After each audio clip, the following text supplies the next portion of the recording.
स्वागत है आप सबका knowledge light in future channel में। दोस्तों, ये वीडियो उन लोगों के लिए बहुत इंपॉर्टेंट होने वाली है जो एजुकेशन डिपार्टमेंट में जॉब पाने के लिए तैयारियां कर रहे हैं। वो चाहे HPU BEd एंट्रांस एग्ज़ाम हो या फिर JBT या TGT का टेट या कमीशन हो। दोस्तों, आज की वीडियो में मैंने एजुकेशन से रिलेटेड बहुत इंपॉर्टेंट क्वेश्चन लिए हैं जो हर बार इन एग्ज़ाम्स में पूछे जाते हैं। तो वीडियो शुरू करते हैं। फर्स्ट क्वेश्चन है, वैदिक काल या प्राचीन काल में शिक्षा का आरंभ किस संस्कार के साथ होता था? तो दोस्तों, इसका आंसर होगा उपनयन संस्कार। बहुत इंपॉर्टेंट क्वेश्चन है। नेक्स्ट क्वेश्चन है, प्राचीन काल में ऋग्वेद, सामवेद, यजुर्वेद तथा अथर्ववेद, वेदांग, उपनिषद, पुराण, दर्शन, नीतिशास्त्र आदि की शिक्षा किस विद्या के अंतर्गत दी जाती थी? तो इसका आंसर होगा पराविद्या, जो कि आध्यात्मिक तौर की विद्या है। प्राचीन काल में इतिहास, औषधि शास्त्र, अर्थशास्त्र, ज्योतिष शास्त्र, भौतिक शास्त्र, प्राणी शास्त्र, तर्कशास्त्र, शिल्प विद्या और धनुर्विद्या की शिक्षा किस विद्या के अंतर्गत दी जाती थी?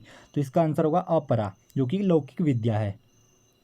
वैदिक काल में उच्च कक्षाओं के बुद्धिमान छात्रों के द्वारा निम्न कक्षाओं को पढ़ाने की विधि प्रचलित थी। इस विधि को किस नाम से जाना जाता था? तो दोस्तों, इस विधि का नाम है अग्रशिष्य प्रणाली, मोनेटोरियल सिस्टम। वैदिक काल में विश्वविद्यालयों के दीक्षांत समारोह से मिलता जुलता समारोह होता था, जो उच्च शिक्षा पूर्ण होने के अवसर पर 25 वर्ष में होता था। वह संस्कार है, तो दोस्तों इसका आंसर है समावर्तन संस्कार। बौद्धकालीन युग में बौद्ध शिक्षा प्रणाली में विद्यालयों में प्रवेश करने से पूर्व कौन सा संस्कार अनिवार्य था? तो दोस्तों, इसका आंसर होगा पबज संस्कार। नेक्स्ट क्वेश्चन है, बौद्ध धर्म के त्रिरत्न कौन थे? तो इसका आंसर होगा बुद्ध, धर्म व संघ। बौद्धकालीन शिक्षा प्रणाली में शिक्षा पूर्ण होने पर कौन सा संस्कार होता था? दोस्तों, ये भी बहुत इंपॉर्टेंट क्वेश्चन है। इसका आंसर होगा उपसंपदा संस्कार। अगला क्वेश्चन है, बौद्ध धर्म के ग्रंथ किस भाषा में लिखे गए हैं? बहुत ही इंपॉर्टेंट क्वेश्चन है। तो दोस्तों, बौद्ध धर्म के ग्रंथ पाली भाषा में लिखे गए हैं। अगला क्वेश्चन है, विश्व का प्राचीनतम विश्वविद्यालय कौन सा माना जाता है? ये भी बहुत इंपॉर्टेंट क्वेश्चन है। इसका आंसर है तक्षशिला विश्वविद्यालय, जो कि पाकिस्तान में है। भारत का प्राचीनतम विश्वविद्यालय नालंदा विश्वविद्यालय है, जो कि बिहार में है और इसकी स्थापना कुमारगुप्त ने की थी। किस चीनी यात्री ने हर्षवर्धन के समय में नालंदा में शिक्षा ग्रहण की? तो दोस्तों, उस चीनी यात्री का नाम है हेनसांग। विक्रमशिला विश्वविद्यालय, जो कि बिहार में है, उसकी स्थापना पाल वंश के किस शासक ने की थी? दोस्तों, इसका आंसर है धर्मपाल ने। किस मुस्लिम शासक ने भारत में पाठशालाओं को समाप्त कर मकतबे व मदरसे बनवाए? तो इसका आंसर है मोहम्मद गौरी। मुस्लिम काल में प्रारंभिक शिक्षा कहाँ प्रदान की जाती थी? तो इसका आंसर होगा मकतबों में। मुस्लिम काल में उच्च शिक्षा किन स्थान पर प्रदान की जाती थी? तो इसका आंसर है मदरसों में। दोस्तों, मुस्लिम काल में जो प्राइमरी एजुकेशन थी वो मकतबों में दी जाती थी और जो हायर एजुकेशन थी वो मदरसों में दी जाती थी। भारत में अंग्रेजी शिक्षा की नींव किसने डाली? तो इसका आंसर होगा लॉर्ड मेकाले ने। भारत का प्रथम गवर्नर जनरल कौन था? Lord William Bentinck. भारत में ईस्ट इंडिया कंपनी की स्थापना कब हुई? तो दोस्तों, इसका आंसर होगा 1600 ईस्वी में। लॉर्ड मेकाले मिन्यूट कब प्रस्तुत किया गया? तो दोस्तों, इसका आंसर होगा 1835 ईस्वी में। अगला क्वेश्चन है, निस्यंदन सिद्धांत डाउनवार्ड फिल्ट्रेशन थ्योरी का जन्मदाता कौन था? तो इसका आंसर होगा लॉर्ड मेकाले। लॉर्ड मेकाले ने अपना विवरण पत्र कब प्रस्तुत किया? दोस्तों, इसका आंसर है 7 मार्च 1835। लॉर्ड मेकाले के अनुसार भारत में शिक्षा का माध्यम क्या होना चाहिए? तो इसका आंसर है अंग्रेजी। लॉर्ड विलियम सेकंड बेंटिंक ने प्राच्य पाश्चात्य विवाद को हल करने का जिम्मा किसे सौंपा? तो दोस्तों, इसका आंसर होगा Lord William Bentinck. East India company कितने वर्ष बाद अपने आज्ञा पत्र में परिवर्तन लाया करती थी? तो दोस्तों, ईस्ट इंडिया कंपनी है जो अपने आज्ञा पत्र में 20 वर्ष के बाद परिवर्तन लाती थी।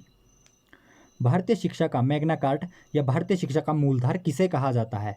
तो दोस्तों, बहुत ही इंपॉर्टेंट क्वेश्चन है। इसका आंसर होगा वुड डिस्पैच। भारतीय सरकार ने वुड डिस्पैच को कब प्रकाशित किया? तो इसका आंसर है 19 जुलाई 1854 को। वुड डिस्पैच के अनुसार शिक्षा का माध्यम क्या होना चाहिए? दोस्तों, वुड डिस्पैच के अनुसार अंग्रेजी के साथ साथ हिंदी को भी शिक्षा का माध्यम माना गया। क्रमबद्ध विद्यालयों की स्थापना की संस्तुति किसने दी? दोस्तों, इसका आंसर होगा चार्ल्स वुड ने 1854 ईस्वी में। और चार्ल्स वुड के अनुसार क्रमबद्ध शिक्षा प्रणाली में सबसे पहले प्राइमरी, फिर मिडल, हाई स्कूल, कॉलेज और उसके बाद यूनिवर्सिटी। अगला क्वेश्चन है, किसने सर्वप्रथम ग्रांट इन एड सिस्टम यानी कि शिक्षा अनुदान की संस्तुति दी? दोस्तों ये बहुत इंपॉर्टेंट है, चार्ल्स वुड इसका आंसर है। अगला क्वेश्चन है, भारतीय शिक्षा की पुनः जांच के लिए हंटर कमीशन भारतीय शिक्षा आयोग की स्थापना किसने की? यह भी बहुत इंपॉर्टेंट क्वेश्चन है और बहुत बार कॉम्पिटिटिव एग्जाम्स में पूछा गया है। तो इसका आंसर होगा लॉर्ड रिपन ने 3 फरवरी 1882 में। तो दोस्तों अब है राष्ट्रीय विश्वविद्यालय। इसमें फर्स्ट है बनारस विश्वविद्यालय की स्थापना। तो दोस्तों बनारस विश्वविद्यालय की स्थापना मदन मोहन मालवीय जी ने 1916 ईस्वी में की थी और ये उत्तर प्रदेश में है। अगला क्वेश्चन है, विश्व भारती विश्वविद्यालय की स्थापना किसने की? तो रविंद्रनाथ टैगोर ने 1921 में इसकी स्थापना की और ये पश्चिम बंगाल में है। नेक्स्ट है जामिया मिलिया इस्लामिया यूनिवर्सिटी की स्थापना। यह अब्दुल आज़ाद कलाम ने 1920 में की थी और ये उत्तर प्रदेश में है। Banaras Sanskrit university Jonathan Duncan ने इसकी स्थापना की और 1917 में इसकी स्थापना की गई। अलीगढ़ मुस्लिम यूनिवर्सिटी, इसकी स्थापना 1920-21 में की गई। दोस्तों अब है एजुकेशन का 3R सिस्टम। तो एजुकेशन का 3R सिस्टम है रीडिंग, राइटिंग एंड अर्थमेटिक। शिक्षा की मार्केट योजना कब प्रस्तुत की गई? तो इसका आंसर होगा 1944 ईस्वी में। किस शिक्षा योजना को युद्धोत्तर शिक्षा विकास योजना के नाम से जाना जाता है? तो इसका आंसर होगा सार्जेंट रिपोर्ट को। भारत में स्वतंत्रता के पश्चात शिक्षा के सुधार के लिए बनाया गया प्रथम आयोग कौन सा बना? तो दोस्तों इसका आंसर होगा राधा कृष्णन आयोग, जिसे विश्वविद्यालय शिक्षा आयोग भी कहा जाता है। अगला क्वेश्चन है, विश्वविद्यालय शिक्षा आयोग की नियुक्ति कब की गई? तो इसका आंसर होगा 1948 में। विश्वविद्यालय अनुदान आयोग यूजीसी की स्थापना कब की गई थी? तो दोस्तों इसका आंसर होगा 1953 में। भारत में शिक्षा को समवर्ती सूची में कब लाया गया? तो दोस्तों इसका आंसर होगा 1976 में। यह क्वेश्चन इस प्रकार से भी बन सकता है कि भारत में शिक्षा को समवर्ती सूची में किस संविधान संशोधन में लाया गया? तो इसका आंसर होगा 42वें संविधान संशोधन द्वारा। ग्रामीण विश्वविद्यालय की स्थापना का सुझाव किस आयोग ने दिया था? तो दोस्तों इसका आंसर होगा विश्वविद्यालय आयोग। अगला क्वेश्चन होगा, आचार्य नरेंद्र देव माध्यमिक शिक्षा पुनर्गठन समिति का गठन कब किया गया? तो इसका आंसर है 1952-53 में। माध्यमिक शिक्षा आयोग का गठन कब हुआ? इसका आंसर भी होगा 1952-53 में। माध्यमिक शिक्षा आयोग को और किस नाम से जाना जाता है? तो दोस्तों इसका नाम होगा मुदालियर कमीशन और ये बहुत इंपॉर्टेंट क्वेश्चन है। अगला क्वेश्चन है, डाइवर्सिफिकेशन ऑफ कोर्सेज यानी कि विभिन्न प्रकार के पाठ्यक्रम की संस्तुति सर्वप्रथम किसने दी थी? तो इसका आंसर होगा मुदालियर आयोग। भारतीय शिक्षा आयोग 1882 के अध्यक्ष कौन थे? तो इसका आंसर होगा विलियम हंट।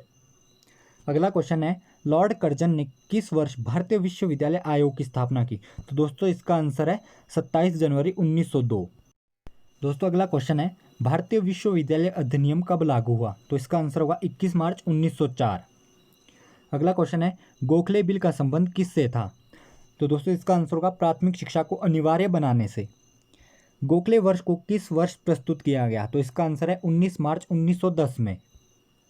अगला क्वेश्चन है, केंद्रीय धारा सभा के समक्ष गोखले बिल कब रखा गया? तो इसका आंसर होगा 1911 में।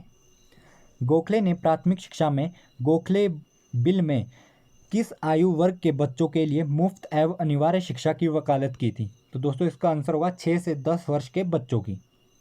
कलकत्ता विश्वविद्यालय आयोग की स्थापना किस वर्ष की गई थी? इसका आंसर है 1917 में। कलकत्ता विश्वविद्यालय को और किस नाम से जाना जाता है? बहुत इंपॉर्टेंट क्वेश्चन है दोस्तों। इसका आंसर है सैडलर आयोग। भारत में शिक्षा की आर्थिक, सामाजिक व राजनीतिक दशा की जांच के लिए सन 1924 में किस समिति की नियुक्ति की गई थी? दोस्तों इसका आंसर होगा हर्टाग समिति, जिसकी स्थापना सर फिलिप हर्टाग ने की थी। वुड अवार्ड रिपोर्ट कब प्रस्तुत की गई? तो इसका आंसर है 1937 में। प्राथमिक शिक्षा को अनिवार्य बनाने के लिए वर्धा शिक्षा योजना किसने प्रस्तुत की थी? तो दोस्तों इसका आंसर होगा महात्मा गांधी ने और हरिजन पत्रिका के माध्यम से की थी और 1937 में उन्होंने वर्धा शिक्षा योजना प्रस्तुत की थी। तो दोस्तों अगला क्वेश्चन है, महात्मा गांधी ने शिक्षा की वर्धा योजना में किस वर्ग के बालकों के लिए मुफ्त एवं अनिवार्य शिक्षा की वकालत की? तो इसका आंसर है 7 से 14 वर्ष के बच्चों की। अगला क्वेश्चन है, वर्धा शिक्षा योजना को सुनिश्चित रूप देने के लिए किस समिति की स्थापना की गई थी? तो इसका आंसर होगा डॉक्टर जाकिर हुसैन समिति। वर्धा शिक्षा योजना के अन्य नाम क्या है? तो इसका आंसर होगा बुनियादी शिक्षा, नई तालीम और बुनियादी तामील। अगला क्वेश्चन होगा उच्चतर माध्यमिक स्तर पर बहुउद्देशीय स्कूल खोलने की संस्तुति सर्वप्रथम किसने की? तो इसका आंसर है मुदालियर आयोग। अगला क्वेश्चन है कोठारी शिक्षा आयोग की स्थापना कब हुई? तो दोस्तों इसका आंसर है 1964 में। कोठारी आयोग को और किस नाम से जाना जाता है? बहुत इंपॉर्टेंट क्वेश्चन है, इसका नाम है राष्ट्रीय शिक्षा आयोग। राष्ट्रीय शिक्षा नीति 1979 में प्रौढ़ शिक्षा के अंतर्गत किस आयु वर्ग के लोगों को रखा गया? तो इसका आंसर होगा 15 से 35 वर्ष तक के लोगों को। नई राष्ट्रीय नीति कब लागू हुई? दोस्तों ये क्वेश्चन मैंने पहले लिखा था, अगर अब ये क्वेश्चन पूछा जाए तो इसका आंसर होगा 2020, क्योंकि आपको पता है कि 2020 में नई शिक्षा नीति लागू हुई है। और दोस्तों भारत का हिमाचल पहला ऐसा राज्य है जिसने नई शिक्षा नीति को लागू कर लिया है। शिक्षा की 10th +2 +3 common education system structure किसने लागू की? तो इसका आंसर होगा राष्ट्रीय शिक्षा नीति। दोस्तों अब है education programme. Operation black board OBB यह कार्यक्रम 1987-88 में आरंभ हुआ और इसका उद्देश्य कक्षा के वातावरण, पाठ्य सहायक सामग्री, अतिरिक्त अध्यापक और टीचिंग लर्निंग मटेरियल प्राथमिक विद्यालयों में उपलब्ध कराना। अगला क्वेश्चन है नेशनल लिटरेसी मिशन राष्ट्रीय साक्षरता मिशन किस वर्ष आरंभ हुआ? तो दोस्तों इसका आंसर होगा 1988 में और इसका उद्देश्य था साक्षर व्यक्ति की पहचान करना। अगला क्वेश्चन है प्रोग्राम ऑफ एक्शन POA किस वर्ष लागू हुआ? तो इसका आंसर होगा 1992 में। प्रोफेसर यशपाल कमेटी किस वर्ष गठित हुई? 1992 ईस्वी में। और यशपाल समिति ने बच्चों के बस्तों का बोझ कम करने का सुझाव दिया, जिसे लर्निंग विदाउट बर्डन के नाम से जाना जाता है।